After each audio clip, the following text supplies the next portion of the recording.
Same old trouble, villains always knocking at the door. Pretty pictures on the page, but nothing ever stays the same. Thank you, Vandello, and welcome once again to Graphically Novel. My name is Josh Wasta, a.k.a. Fallout Fury. And with me, I mean, there's just no bones about it, is the flaming carrot of this, because it's not a very good comic that we're going to be looking at today. I am your flaming carrot. I am living in the 80s and speaking in text speak. Yes, Casanova Frankenstein. It's Bear. And with us, we have the lovely and talented, though she's not feeling well, she's going to power through and be a trooper. We have our lovely and talented Ms. Jennifer Howland, the Baronessa. Hello. Who does not have a flame coming out of the top of her head or a carrot hanging off her nose. Nope. Neither is she a bimbo from Smallville. Thank you. Thank you. I appreciate that. It's my pleasure. And Alysen, I'm so sorry that I'm not feeling well, because I really enjoy it when you're on the show. A returning guest of ours, Alysen Casaccio. Thank you so much for being with us again. Thanks for having me. Yes, Alysen, who has been on such previous episodes as Tank Girl. Oh, Tank Girl was so good. Go back and listen to Tank Girl. It just kind of ends up that you're our early 80s to late 70s zine girl is pretty much. Yes. So today we will be doing Mystery Men, which is probably the furthest media from a comic, the comic it's based on, that we have ever done. Because this is... maybe Bulletproof Monk, maybe. No, because that actually even had the same characters in it. Right. These had a couple of them. They were just like, yeah, all the characters from the movie were like side characters to the main character here. Yeah. I mean, it didn't have like the main ones from the comic, like at all. Yeah, at all. And just because the name is the same doesn't mean it's the same character. Right? Well, yeah, this is how like Amityville Horror was based on a true story. Mystery Men was based on this comic, which means somebody drove past a house one time and saw a face in the upstairs window and made an Amityville Horror out of it. Someone who's just like, listen, I don't think anybody's gonna go for a dude with a carrot for a head. We gotta give him some other people. But there's these other people in the background. We can make a whole movie out of these other people in the background because they're not too weird. Yeah. And I have opinions. So the comic that we did for this, we're going to lift the spoiler, our normal spoiler ban, because good luck finding this comic. This comic came out in the fucking 80s. 70s. Well, 70s. Yeah, the first issue that we read came out in 87. Right. That's true. Right, which is something that I want to talk about when we get there, because... You can talk about it right now. Go for it. Flaming Carrot Comics, the main... Flaming Carrot Comics. I would just like to point out, ladies and gentlemen. The main superhero is Flaming Carrot. He has a carrot for a head that is the top of his head is on fire. He rides a nuclear-powered pogo stick. There's a lot. There's a lot. The 80s were crazy time, kids. Yeah, well, as we've covered on this show, so were the 90s in a very different way. I think this was written by somebody that just watched a shit ton of David Lynch and was just like, I can write so much. Oh. Because of drugs. But no, David Lynch was not the introduction of that.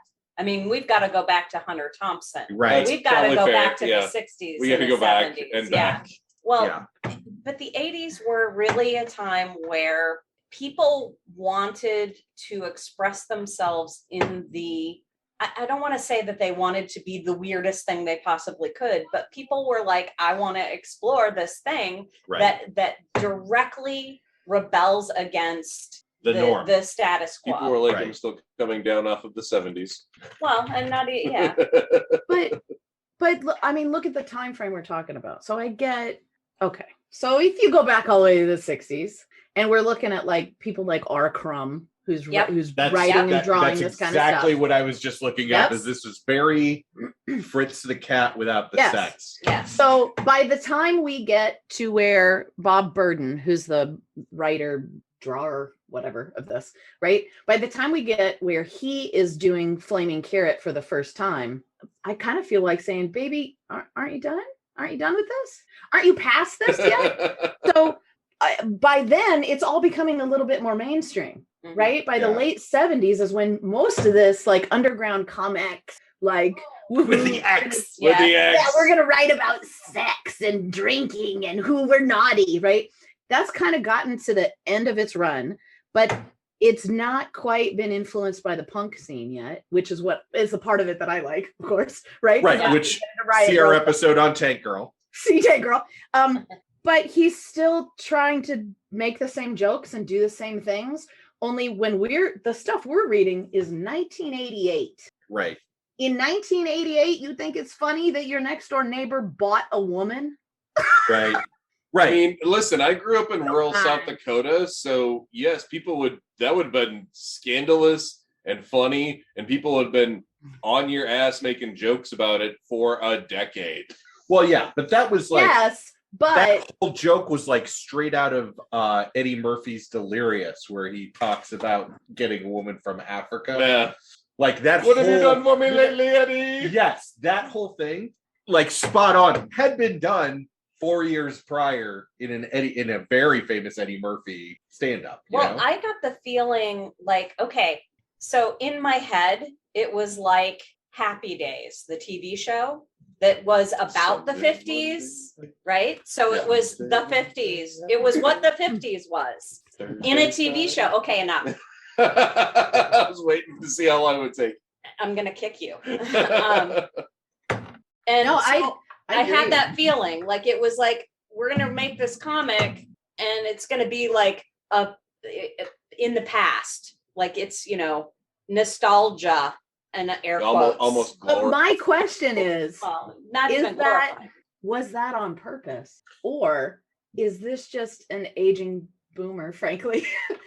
Yeah. that didn't quite, I mean, I have a friend who's a Gen Xer who I freaking love, who, walks around in a giant 2-colored tone leather jacket with fringe down to his knee. Oh. He's just laying in, baby. Okay. Is that what Bob Burden did? Was he even aware that he was writing something that was I feel a little bit derivative, about 15 years too old? Yes. Well, and I think especially, I don't think it was an accident that he named the town that Flaming Carrot goes to Smallville. I don't think that's an accident at all, especially since it's like farmland and it's very reminiscent of like, your Superman comics, especially your early Superman comics, because like this is like the wacky crap that Clark did in Smallville turned up to the wackiness meter is at 11. Whoa! Like, yeah, I found that it was trying to mock like a Superman type while missing the point entirely. It almost feels, because he was involved in the movie, it almost feels like the underlying premise, the underlying premise is, I've got these characters that they're second-rate superheroes, and they're in this old, freaking mill town that nobody cares about. And they're just, they're doing the best they can. But in general, in the evenings, they're from this town. They just want to go to the bowling alley and get drunk. Right. So you feel like that's a great premise. So this is like the discount rate Defenders. Yes. Well, but I feel like I will say that this comic actually gave me more of an appreciation for Mystery Men, the movie. Yeah. The reason being is exactly what you just said, Alysen. Whoever wrote that movie or like, took the script, just grabbed that part of it, dusted all the other crap off of it, like Screwball, no. Flaming Carrot, no. Yeah. I'm going to take like these 3 characters, add a couple of more, but that is pretty much the idea of Mystery Men, is like they are the 5th tier superheroes. Well, and they turned it around and made it an origin story out of it, which honestly, like that's how you start. That was just the formula for how you start this stuff. Right. It's like you don't walk into, Dark Knight Rises having never seen Batman Begins. Right. If we're gonna go like Christopher Nolan style, because I think that's The best. I do think that's the best Batman we've got. You know what I think makes Mystery Men the movie actually good? Janine Garofalo. I wouldn't go that far. Janine Garofalo, Ben Stiller. I'm not going to say Ben Stiller. Right? I really think in my mind, they had to have been allowed so much freedom to kind of riff off. I bet 90% and whatever the heck it was came out of improv. Because when you look at what Mr. Furious is, I mean, the star power that went into this movie is astronomical, really, if you think about the time that it was filmed in. Yeah. Well, it's that weird nexus of people either on the way down from the top of their career or on their way up. Because like William H. Macy, not really a name at this point. He's more of that guy. Yeah. He becomes after this. Exactly. He really starts shooting at the top. Right. Yeah. Ben Stiller, Janine Garofalo, the 90s are waning at this point, and that was their the height of their popularity. So they're kind of on their way down. Paul Rubens, this is a comeback for him. Yeah. Right. Yeah. Yeah. What I think is go ahead. Greg Kinnear. The Blue Raja. Hank Azaria. Hank Azaria. Yeah. I mean, he's deep in Simpsons at this point, but that's like he hasn't like most of the stuff that I know him for. He's not. Yeah. He hasn't done yet. Probably my favorite role that he was in was America's Sweethearts. But that's also I'm a Cusack fan, but he's hilarious in that. Birdcage. The Birdcage. The Birdcage. Yes. Yeah. Which again, after this. Yeah. Who was the guy, the mentor? I can't remember his name. The Sphinx. Yes. Thank you. The Sphinx is a character from a Golden Age comic. Yes, when I dug around that, because I was like, where are these characters? I honestly was pretty mad at this comic. So I dug around the characters, and the Sphinx is a character from a Golden Age comic that was published under a publisher that wasn't in existence anymore. But the internet says that if it had been in existence, the writers of the movie would have been sued for plagiarism. Studi was the Sphinx, who I don't recognize him at all. Right. I don't. I have to go look it up. But the cast was was a pretty good Native American actor. Yeah. He's been in a lot of. I'm pretty sure he was in. That right there, Last of the Mohicans. Yeah. Yeah. But this movie had, Eddie Izzard, Jeffrey Rush. Right. Jeffrey Rush. That's Tom Waits. We have a whole section to talk about Tom Waits. I love Tom Waits. Tom Waits is such an underappreciated artist. Human being. In so many ways. Yeah. Well, and when Tom Waits shows up in a movie, it's not like Tom Waits doesn't show up for a normal movie. I don't think I've ever seen the other one that I can think of off the top of my head with him in it is Buster Scruggs, which again have not seen. It's a great Coen Brothers Westernish movie, but it's odd, So Tom Waits shows up in these kind of odd movies. I wondered if he didn't do this one because his character's like this wacky inventor. Right. And at the time, all of his music was like, I'm going to invent a new experimental. Instrument. Yeah. Yeah. No, that sounds right. I think so. One of the theories that I read, because again, so here's Alysen trying really hard to get through the comics. I actually had to reset myself because I was like, I don't like this. And I'm going to have to talk about it. So let me take another try. So I put on a bunch of Jane's Addiction and Bikini Kill and drank some really, really dark coffee and was like, maybe this will help. Listen, I'm there with you. The only reason I got through these comics is because I have a job where sometimes I have to be just the standby guy, which means other people are down in a hole somewhere. And I have to be the guy that calls the fire department and goes, holy shit, we need help. Yeah. And so I'm standing out there and I'm watching these guys work and I'm just like, I'm going to be here for the next 8 hours. Let's read this comic because I'm getting paid to do it. Yeah. So I did a lot of digging. Here's the interesting theory that I kind of want to say a little bit about the character Flaming Carrot. Sure. Go ahead. So we've got this character who has a carrot for a head, but it's actually a mask that's made by Dr. Heller. And it goes from like tall enough to be like a top hat to basically his knees. And then wait, this is a mask? Yeah. We didn't cover that in the 5 issues that we read. No, because we only covered the 5 issues that actually have the mystery. Yeah, right. Exactly. Alysen did extra work. I did extra homework on a comic that I hate. Alysen is the Hermione Granger of Graphically novel. I'm down because, like I said, holy shit! Like I saw that this was a Dark Horse imprint, so I was like, okay, well that's entertaining. But this is a fucking mask. It's a mask. I'm suddenly way less interested in this comic. It's pronounced Chevalier, not Chevalor. So he's got, this nuclear pogo stick, right? That can bounce off of anything. He wears swim flippers wherever he goes. He says because you never know when you might have to swim. Okay. I feel like I'm playing Legend of Zelda: Link to the Past. Like I never know when I'm gonna jump in the river and fight some Zoras. Right.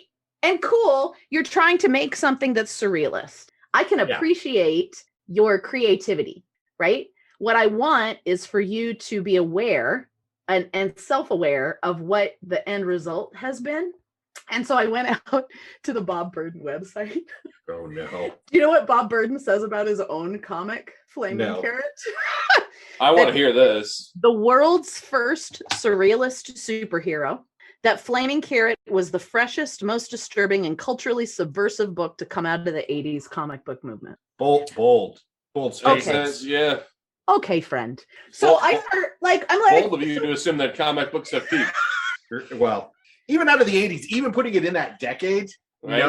No, there were so many other. Yeah, so that's it. All it did was fed my it just fed my general dislike.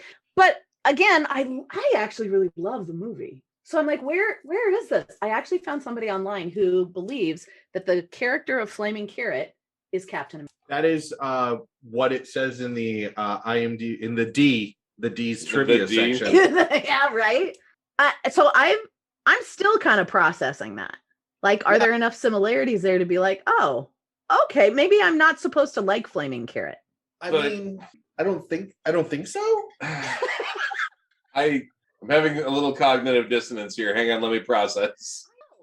And it makes me think of the one comic where they go to a bar and they're trying to get laid, basically. And there was only one? I thought that happened in at least 2.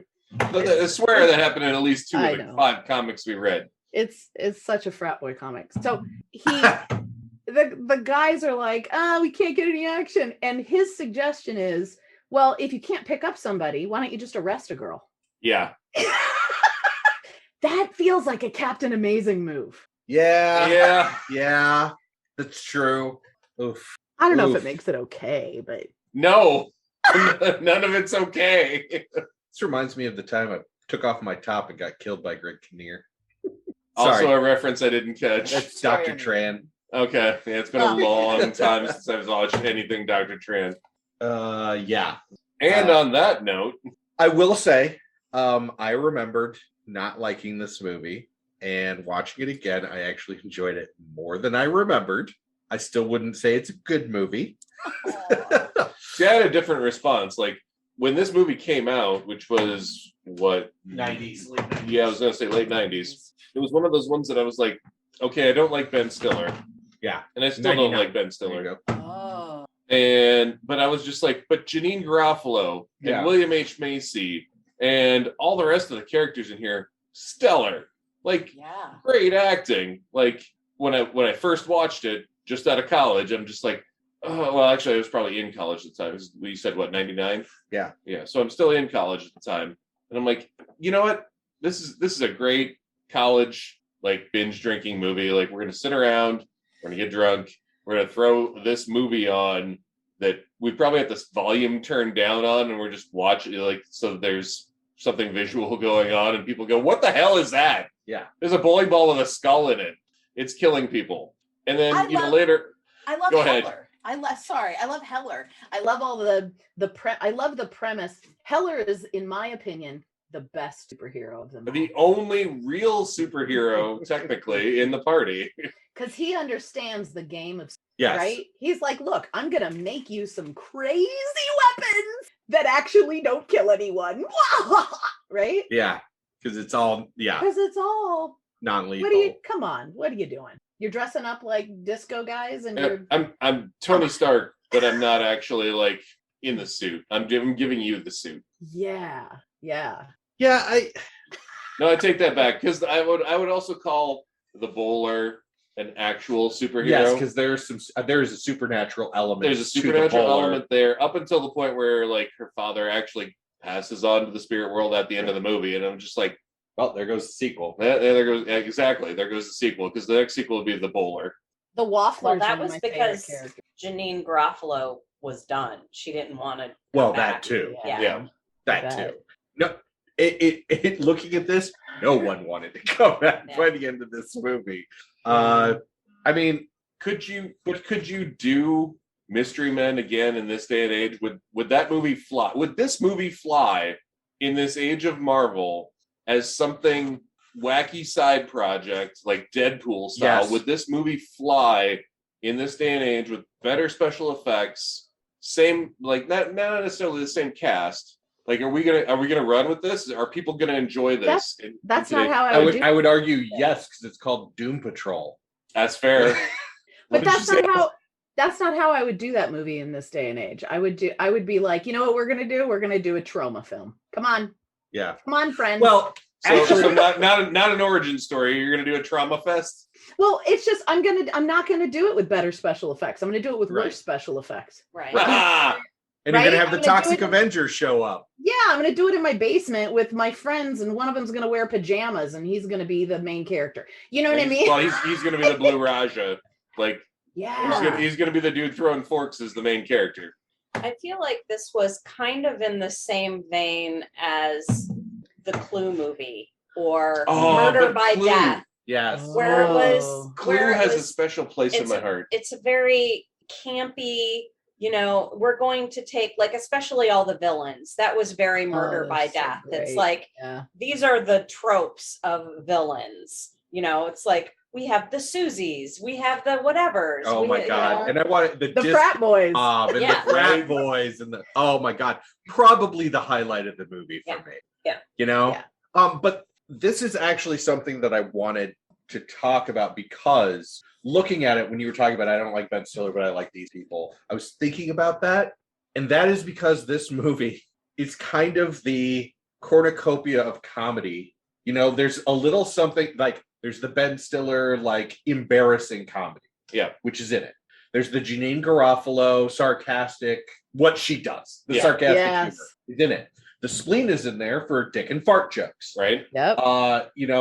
Pretty much all elements of comedy. right, yeah. And then you're looking at like Blue Raja and William H. Macy. Like, William H. Macy does high drama in parts that high drama have no reason fucking business to be in Yeah. which then he would go on to do other comedic roles like that. But the other ones that I think of is like Walk Hard, Right. those kind of movies where it took things that were dramatic and just like made it funny. And then you have the Blue Raja, which is like, It's every trying to be- every gamer dude living in his mom's basement, but I'm actually a superhero. but also trying Can I to have the be silverware? more intellectual than he is. Yes. Because you're not there's no blue in your eye. Well, actually, it makes a lot of sense if you understand that when England He's trying to colonized He's India, trying to be like, the highbrow, like Frasier style. Yes. But he's he's yeah. failing, He's failing. but you still have that element in there for people to be like, that's funny, know? They're all failing. Right. Right? That's And then what's you so have great. and then you have the Sphinx, which is just opening up like Oh. basically how fake things like astrology are. Exactly. Like, he says these things that sound profound, but they can apply to anything. Right? And then Ben Stiller calls him. That's like Right. the only good part about Ben Stiller's performance personally is like, you say this, but it's this, but not this. And you're just going to do. And he's like, well, I don't think that's true. It's like, what are you going to say next? This, but not this? Yeah. No. Yeah. He calls him out on the formulaicness of who this character is as a superhero, which is why I think it's so hysterical that this character is actually ripped off of some old golden age. Right. That's my problem with those old like original comics, is it's also formulaic and clean. Right. Well, it's 4-color at its worst moments. Yeah. So you'd think I would like this. I thought I knew you had mentioned that you liked the movie. I knew nothing about the comic when I tagged you for that. Listen, none of us knew anything about the none comic. of us, yeah. When we were like, Mystery Men, let's look up Mystery Men. Let's do it. Yeah. Just the comic when we were like, what the ever living fuck? Yeah. Like this episode got delayed, and we're like, I have been sitting on things that I needed to say about this comic for a while, and now I'm just like, I don't even want to talk about the comic. Let's just talk about the movie. Yeah. Because the comic is just not good. Well, but so here's the question. So if you find someone who loves the movie, what if you find someone who hates the movie? I don't know. If you is this comic something you, I don't want to say recommend, but look, nobody recommends. I mean, this is usually what we save for the end. Right. It's, yeah. Oh, good. This is usually what we save for the end is are we gonna keep reading? That's a fair point. But we can talk about it now. I mean, that's not a big deal. Like, I'm trying to decide now that I know all of this about the origin of the movie. Do I tell? I don't know. These are side characters from a comic called Flaming Carrot. No, I think this is a thing that you just save for the well, actually moment when you're sitting around. It's like, but it's not even really a well, actually moment. It's like, listen, I could tell you something about this, but I don't think you really want to know. So you're gonna have a Nietzsche moment. It's like, listen, it goes deeper than this, but you don't want to know. Like, just don't. Just let it go. Just move on with your life. Yeah, I don't. This comic was hurtful. I mean, honestly, it was. I kind of. Well, here's the thing, though. I kind of classified it as like a train wreck. Like, I kept turning pages because I was like, "What is even happening?" Yeah, I had to read them all twice. I'm turning the next page, going, I don't even know what the fuck is. They're cloning Hitler's feet. What I don't. That's the one thing that I liked. The army of Hitler's cloned feet. Listen, I'm down with that for those of you that watched our Spirit episode. Yeah, because like there was a foot moment in the Spirit. There was. So that was the only thing that was just like, there's these boots. They are German, just fucking military boots that are just marching down the street, kicking the shit out of people. And this is funny, and then it stops. I think the premise really, really good. And bless, Bob Burden. Sorry, buddy. I just don't think that he executed it well. In one of the issues, there's this, like, I don't know if you guys read it because, man, it's dense, but there's a page that is Bob Speaks, where he has like letters. Oh, no, I have that page open right now. I'm looking at it. It's his description of his own comic. And there's some really good stuff in here where you're like, yeah, that is really cool. I love that he's like, I put it in this everyday milieu of Iron City. It's an American mill town with overcast skies, cracks in the sidewalk, and milkmen at dawn. And our characters are like second string. They're marginal. This issue's story is a comedy about one man's eternal quest for love and companionship. Right. I'm just like, are you fucking serious? Did you read this comic? I don't think he knows what he's created. Either that or he tried to be creative and do this thing. Listen, man, if you're gonna masturbate onto the page, don't use a pen. Did you say that out loud? Wow. Sure did. Wow. Because, God. Yeah. Yeah, he lives hard and plays hard. He shoots first and asks questions at the same time he's shooting. Oh. Yeah. No, this crosses the wacky line for me. This is Deadpool if he took itself seriously. Yeah, I mean, I don't know how seriously it's taking itself. I'm saying if Deadpool took himself seriously, he would be Flaming Carrot. Yeah. I really like surrealist art too. That's what's so mind-boggling to me, right? I love Dadaism. I love the idea that like there's this whole group of artists that just said, you know what, humans don't deserve good art. Here's a bunch of stuff that makes you feel crappy. Right? That's great. And I don't get that sense from this comic. I get the sense that he's trying really hard and failing, like his characters. He's the guy in the group that's surrounded by funnier people that's always trying to be funny. Oh yeah. I'm gonna shut my mouth right now. You're about to start saying names? I was about to name names and but yes, that's really it's the person in the group that's always trying to be funny, and people are like, no. Yeah, no. I just keep my mouth shut because I know I'm not funny. Looks aren't everything, right? So it sounds like we all kind of agree about the quality of the comic, but I have to admit, it sounds like you guys don't really like, or at least didn't really like the movie, and I was in love with this movie from the. This isn't a movie I will watch again. I will watch this movie again. I've seen this movie several times. Yeah, same here. And I wouldn't go as far as saying that I loved the movie and, thought it was fantastic, but I enjoyed it. I thought it was amusing. I mean, I particularly liked the casting. I mean, there are a lot of actors in this movie that I really like a lot. And I think that they did fantastic. They embodied their roles. Let's just say that. Honestly, I think at this point in the world, with the prevalence of all these other superheroes, if the sequel came out this year or next year for this a direct sequel to this. Now it's probably going to be, obviously I understand that this direct sequel is probably going to be more along the lines of like the most recent Ghostbusters. Right. But if a direct sequel came out right now, I didn't pay money to go see Eternals. I'd pay money to go see Mystery, the sequel to Mystery Men. I think it would be better than Eternals. I think because the characters are endearing, and not a little bit because of their failure, but the characters are, look, if I lived in a world with Captain Amazing, 100% I would want to get on the villain train because of Captain Amazing. Right? Right. I'll build a lair because I need you to show up in my house so I can tell you what I think of you. Right? I mean, is Captain Amazing a precursor to I can't remember his name right now, from The Boys, who was the Superman equivalent in The Boys? Oh, Homelander? Yeah. Is Captain America the precursor Captain Amazing? Is Captain America the precursor? Slip. Yeah, right. Is Captain Amazing the precursor to Homelander? I don't think so. I think Captain Amazing is just another in the long line of stick a white dude, put a cape on him, and he's a Superman equivalent. I was looking at more of the endorsements, the Captain Capitalist. Yeah, Captain Capitalist is what he was.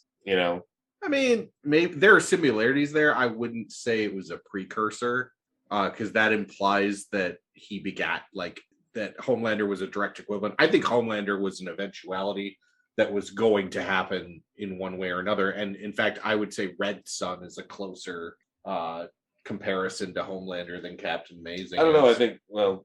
Personally, I think Red Sun is another one of those, if you started Superman later in the timeline, what do you get, as opposed to starting him in the 60s or 70s in Kansas, or starting him in the 60s or 70s or even 80s in Russia? Right. What do you get if you start Superman in the 90s or early aughts? Yeah, it's an Elseworlds kind of thing, but I just, the idea of basically Homelander is Superman as villain, which terrifying when he's the most yeah, I have a hard time arguing that point.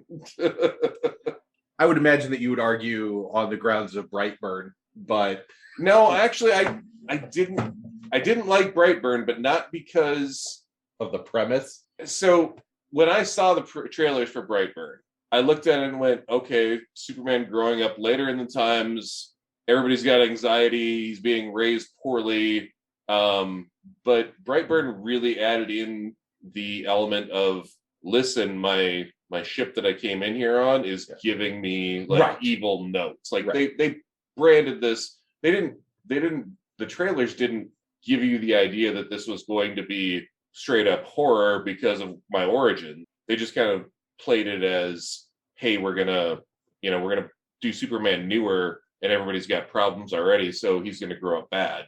But when you actually watch Brightburn, you're like, oh no, this wasn't his choice. This was he's being forced. Right. So I didn't like Brightburn as much as I thought I was going to. Okay, so there's disappointment in there. I understand. I'm not saying it was like an overall bad film. I was just like, was not expecting. Yeah, I saw the trailer and went, oh, I know this is going to be. And then I watched it and went, yep, knew what this is going to be. Yeah. I enjoyed it. I was missing that one little element that was like, is this his choice or is this something that's influencing him? Oh, it's something influencing. Okay, moving on. But yes, yeah, I agree with you, by the way, on the villains part, because if I could join Eddie Izzard's gang, even though I don't know. I mean, it's Eddie Izzard. Yep. Even though I don't know how to roller skate, I'd do it. Well, not everyone roller skates. Most people, but yes, you're right. And so here's the other thing.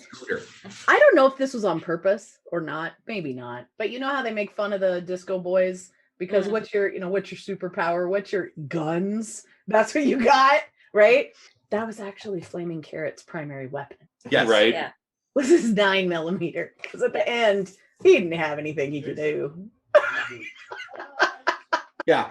My superpower is a 9mm, and in the 80s, a 9mm was a big thing. I remember a 9mm Beretta being like the gun of choice in the 80s, and now we're just like, really? To go to the grocery store? What do you mean the gun of choice?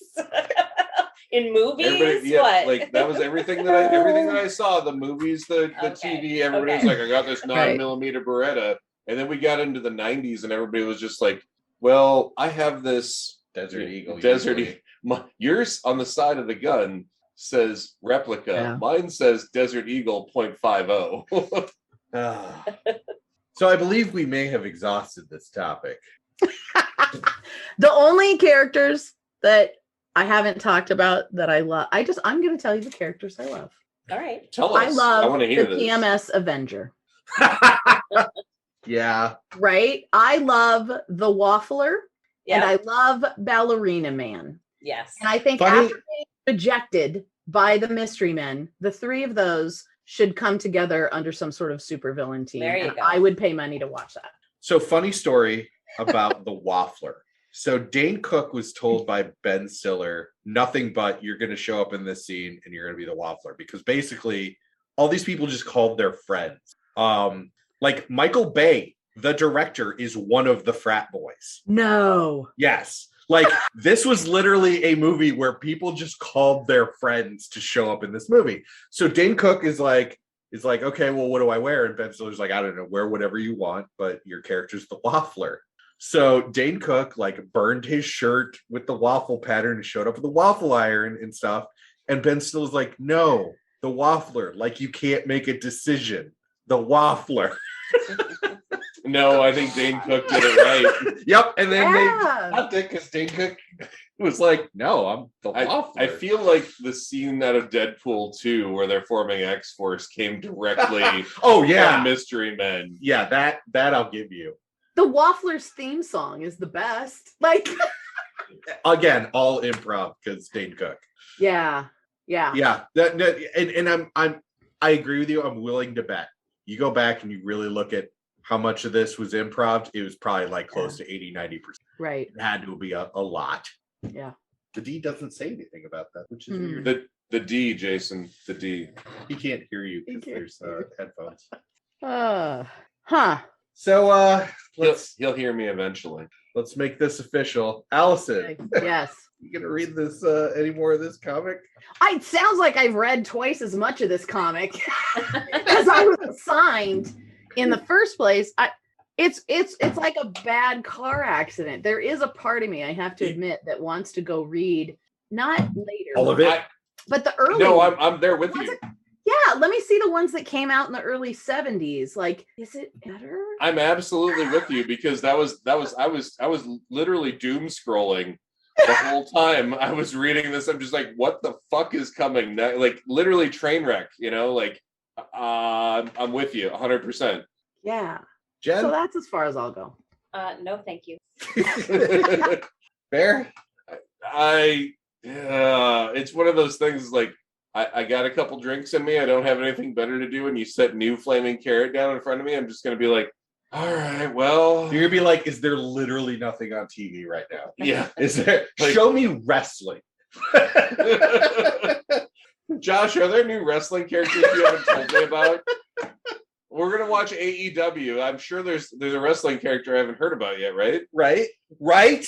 Don't make me read Flaming Carrot. Listen, I haven't won Death Road to Canada yet. I'll play another episode of that. No, actually, this is one of those things that I would be like, okay, here's some flaming. I might actually even buy some random if I could find it. If I could actually find paper copies and just leave them on my coffee table, and people will be like, "What are that?" and I'll be like, "Oh, hang on, let me get you a drink," and I'll leave you alone for about 30 minutes. But there's so many better comics to do that with. I know. I would do that with Hothead Paisan, lesbian homicidal terrorist or whatever. That already sounds more interesting. That's great. I wish there was a movie to that. I would bring those here. Well, there is, but it's got a XXX rating. Is that? I hope No, that's not true. no, Okay. I don't want to know the extents of your knowledge of porn, There's a so we're porn just gonna move right along. Everything. Yeah, same boat. I spent, I believe, too much time invested in the search for these comics to even get a digital copy. Listen, I got paid to read them, so I don't give a fuck. Yeah. I've already spent too much time on Flaming Carrot. I will not be interested in this any longer. Time to move on to the next thing. That's right. I'll let you know if I ever come up with a script for a trauma style mystery Nice. men too. That'd be I fantastic. still think that we could move on to a direct sequel from this in this day and age, and people would pay money to see that. Okay. I'm not going to take that bet because that pushes your buttons to actually make it work. Alysen, thank you so much for joining us once again. Thanks for having me. This is always super fun. Oh, good. We love having you. Yes. Everyone tune in next time when we will be doing Young Justice. So from mystery men to child sidekick superheroes in their own team. Yes, with the guest of my own child. Your own child. We get to have That's Alex right. on. That's gonna be fun too. First time to have Alex on here. So until then, take it away, Vandello.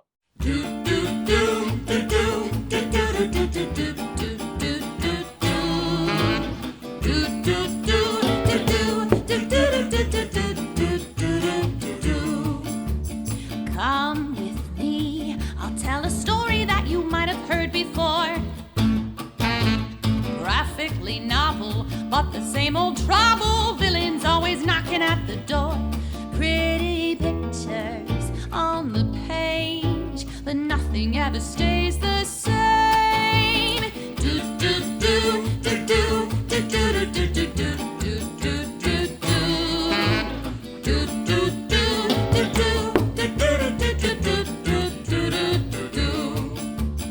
Come at me, and I'll show you something you ain't never seen before.